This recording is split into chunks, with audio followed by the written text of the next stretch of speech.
Before we get started, I want to thank our sponsor, Omni Studio. Omni Studio is the most advanced on-demand audio management and publishing platform. You can find them at omnistudio.com. They're based out of Melbourne, Australia, and we'll hear from the CEO in the middle of the show.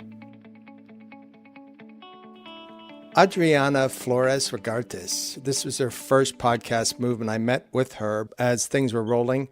She has a fascinating story. She grew up in Mexico. She came to the States at the age of 12 and settled in California.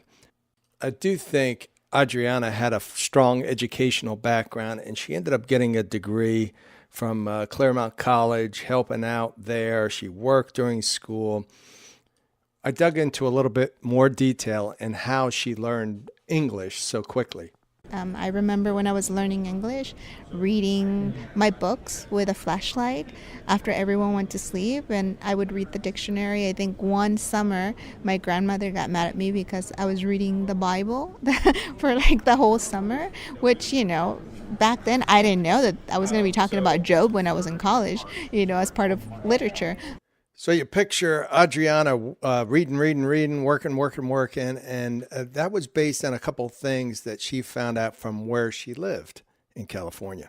Growing up in Orange County, I think it was part of the narrative that, you in order for you to be successful, you had to get rid of your accent in some way. And I remember telling one of my mentors one day when I left college, or right after college, I'm like, I have this accent when I get nervous, that my accent comes out. And he looked at me and he said, your accent is part of your identity. It's part of who you are. So if it comes out, let it come out. So it's been a work in progress. And she's been helped by different folks throughout her career, but she works hard to serve folks. And she ended up, and where else would you really want to serve folks but the Red Cross? And that's when things really started to get interesting in our interview. When I moved up to the Red Cross, I think my experiences helped me lead a department. What was that first day leading the department like? I had a wonderful boss, and at that point, I was in charge of developing a system for volunteer recruitment at the Red Cross and also overseeing the social services department. So I ended up hiring someone and working with someone that was maybe twice my age. So it was a little intimidating at first, but I work with amazing people, amazing volunteers, because the kind of people that volunteer for the Red Cross are really smart individuals that get to a point in their life where they just want to give back. So for me, I learned as much from them as I hope that they also learned from me. So it was challenging, but it was something. Once again, it was a new challenge for me. I have Sharon Taylor here from Omni Studios. What does Omni Studios do, Sharon? Omni Studios is an enterprise podcast host. Measurement, monetization, podcast hosting, sharing, distribution, the whole 9 yards. That's what Omni does. And you have an Australian accent because you're from? New England. No, Australia. Melbourne, Australia. That's, 30 hours away. If I'm a company that's thinking about doing a enterprise type podcast, you're the guys to do it. I would hope so, yeah, for sure. When you're ready to take your audio to the next level, that's Omni Studio. You don't deal with the content, but you take care of everything downstream. Correct. We're Switzerland in terms of ads and content. So whatever you want to make and however you want to monetize it, we'll help you do that. Otherwise, we're just the tech play. So the best tech in the business. Great. OmniStudios.com. I don't know if people remember what it was like right after 9/11, but you could imagine that Adriana was involved after 9/11 since she was with the American Red Cross. And that was true. But if you kind of remember, kind of have a context, there was no flights. Everybody was in shock. The world had changed around us.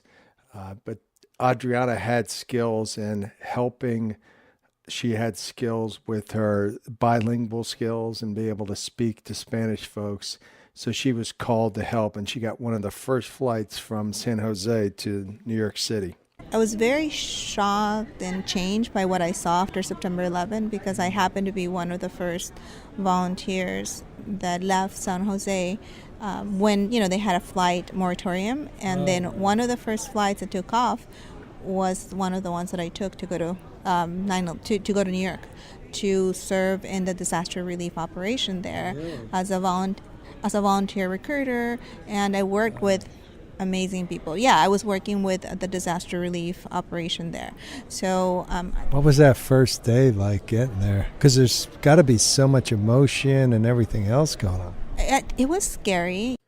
Yeah, and she ended up, she was scared, and she ended up running a letter to her husband before she left on that trip. But I found a note that I had written to my husband because we got married July 7th of 2001, and September 11th happened. So I remember like writing him this note about, if I don't come back, if something happens, or like this means a lot to me that you're letting me go in a way, because I was going somewhere where you didn't know if we were going to have a second terrorist attack or not. And I remember being there on site, and we would have all kinds of bomb scares where everybody would have to go somewhere and the alarms would ring. But just being at ground zero wasn't her job. She had to do something very specific to help out folks. And for me, it was a very humbling experience because I was able to be there and serve others, and also use my bilingual skills, because I remember one of the most traumatic experiences, yet rewarding experiences, was when I was asked to help families walk to the DNA area. So they went, and it was like a red carpet, and we were in one of the piers, and we walked the families to give their DNA, and it was kind of like a very solemn thing to do. So the connection with podcasting is there was a lot of folks that were in that line that were giving their DNA that had to tell their stories of their loved ones. So this is where the idea germinated from to get started on podcasting and storytelling. I was there, and I was providing also translation services, because you don't have, we didn't have as many professionals, mental health professionals that spoke Spanish. So when you're sitting there and you're listening to the stories and you're doing the translation, the stories that you're hearing are really impacting you. And you're not just providing the service, it's being filtered through your brain and everything else. Exactly. So, that's when I thought about, wow, the stories are really powerful. I wish I could do something about that. Yeah, and storytelling, podcasting never really left her. She saw the power of hearing people's stories and how it really touched her during the 9/11 crisis. And she ended up going back to education, and she worked there. Moved my life forward to, I worked at the College Board for about 11 years. And College Board is well known for the SAT, PSAT, advanced placement courses. And I moved into the ed space, I returned to the education space. And that was also a very rewarding experience. So I heard a lot of stories. I worked with some amazing educators. I had, one of my mentors is James Montoya, who was the former Dean of Admissions at Stanford, and, worked as a Vice Provost of Student Affairs there, and is now at the College Board still. But seeing their trajectory and hearing their stories was something that once again impacted me. And then I moved on to Univision because I wanted to scale our impact. So what better way to scale your impact than by sharing the stories with thousands and thousands of people through the campaigns that we did. So I worked on primarily social impact campaigns focused on education. So it was just a great experience for me to scale my impact.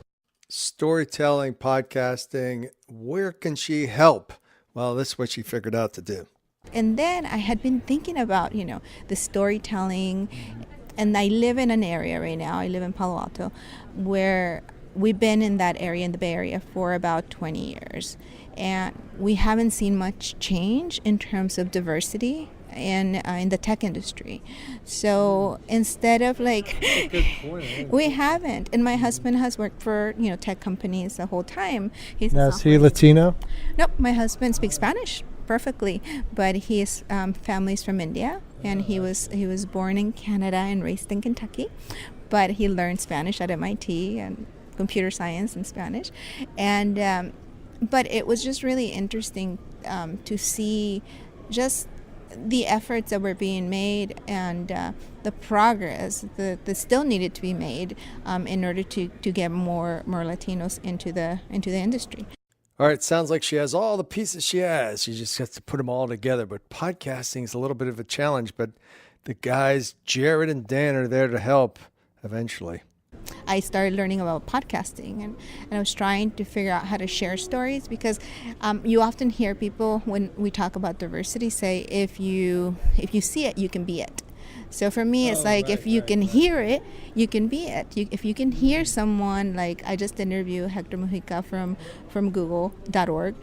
He has a powerful story. I interviewed Marisela Garcia Marquez, who's at Iverus, and she founded her own. What's a Riveros? Iverus, she founded a VC, or she's working with VC companies to try to get funding for entrepreneurs. So you're hearing these powerful stories, you're hearing their personal journey, but you're also hearing tidbits of information and advice of how other people can get there. And if they were able to do it. I don't know about you, but I get excited every time I see somebody get so passionate about what they're doing. Maybe those that are listening can either do a career change, or maybe those that are listening have children that, will follow that path, or those that are listening could be high school students. I love the way Adriana talks about creating this strategic partnership. I just formed a partnership with an organization called Parent Engagement Academy. It's based out of Los Angeles, and they work with different school districts in doing a 7-week parent empowerment program. So they're using my podcast to the Spanish version of the podcast, and they're letting the parents know if you want your child to move into the STEM fields or work for a tech company, this might be something that you might want to listen to. How much sleep do you get a night? Well, I have 2 children. I have a 9-year-old girl and a 6-year-old boy. So no, I don't get very much sleep. And well, hopefully you'll get a little bit of sleep here this week. But tell us, what do you really want to get out of Podcast Movement? You've only been here like half a day, but what do you want to get out of Podcast Movement, would you say? Well, so far, I've been to 2 sessions, and I've been very impressed with the content, with the quality of the content. I've been able to meet maybe about 20 people and exchange information. So you're going to get less sleep. Yeah, less sleep. So 20. So I want to increase the relationship building. I want to learn as much as I can learn. And I want to be able to implement some of the strategies that people here are sharing. Sounds like Adriana had a great idea. She had the motivation to do it, but she also needed a little bit of help. And this is where Jared and Dan come in. The way I launched my podcast, actually, and I didn't say this earlier, but I work with Podcast Movement, the challenge, the 30-day challenge. Oh, right. And I was one of the winners of the 30-day challenge. And in 30 days, I went from concept to actually launching, this podcast. So Adriana has some goals about the podcast, of course, and here's what I asked her about. And no, I didn't laugh. Through the podcast, I can inspire others. You're going to laugh, and I know I've been doing this for less than 2 months, but I want to go back to the community. I work very closely with the local station, the local Univision station, which Univision is one of the largest Spanish media companies in the country. So I want to go back and actually teach a course for young kids so we can hear their voice too. Well, there you have it. Adriana started just in May, 30 days before she launched in May, and got the scholarship, launched, attended Podcast Movement. And then I wanted to find out how did Podcast Movement affect her afterwards. So I reached out to her this week. Bill, my biggest takeaway from Podcast Movement was that it really opened my eyes to a world of possibilities. The sessions were extremely informative, and they really allowed me to see what other podcasters are doing to expand their impact. So, for example, some of them are writing books and creating other digital content, which I didn't really think about as I was launching my podcast. Also, I spent time meeting with every single exhibitor, which is how I won the scavenger hunt. And but most importantly, in terms of those conversations, is that I'm now using products like Squadcast and Sonics that are really allowing me to create better content and save a lot of time. And had it not been for me going to the different exhibit booths and talking to people, I wouldn't have found these products. And then finally, I'm so excited about PM 2019 that I bought a pass for my husband to come with me, because he knows how excited I am about what I'm doing with my podcast, and I really want him to be part of the experience as well. So overall, Podcast Movement totally rocked, and I'm really excited to go to next year's.